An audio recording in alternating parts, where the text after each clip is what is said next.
Bonjour à tous et à toutes, j'espère que vous allez bien. Aujourd'hui, juste derrière moi, j'ai notamment le château de Robert le Diable qui domine notamment la vallée de la Seine. Sa position est extrêmement stratégique et a été stratégique en tout cas dans notre histoire et dans l'histoire aussi médiévale, puisque oui, c'est un château médiéval qui notamment a été construit autour du 11e siècle. Et aujourd'hui on va aller d'ailleurs admirer au passage la vue que l'on a en l'occurrence. Donc juste là-bas vous avez, il me semble ça s'appelle la Bouille, et vous avez une vue qui surplombe la vallée de la Seine, voilà. Et donc vous avez le château là juste derrière, je zoome un petit peu pour que vous puissiez voir et on va aller voir ça d'un petit peu plus près aujourd'hui. Alors tout d'abord ici vous avez donc je pense que je sais pas si c'est un vestige ou si c'est un reste, en tout cas ça correspond particulièrement bien au château, donc je pense que c'est un vestige aussi du château, ou en tout cas des remparts qui pouvaient y avoir, et je pense que c'est un monument aux morts, hein, c'est ça, hein, donc hommage de la commune de Moulineaux à ses enfants morts pour la France.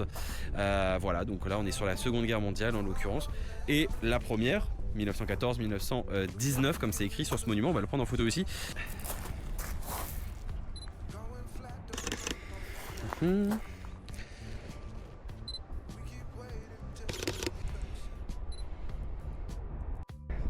Après avoir monté une belle côte en l'occurrence, voilà la vue que vous avez d'ici, elle est magnifique. Donc là vous avez il en reste pas grand chose hein, finalement de ce château.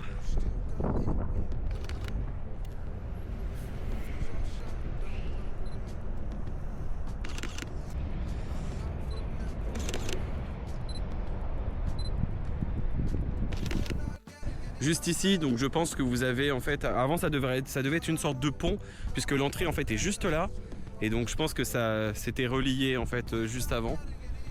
Il reste quand même assez bien conservé, c'est vrai que en fait comme vous pouvez voir, en fait ça fait ici des petits panneaux, voilà, comme vous pouvez voir en l'occurrence, et puis vous avez des petites notes explicatives sur globalement sur l'histoire.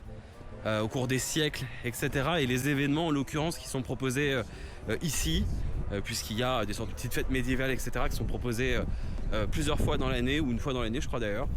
Donc ça peut être intéressant.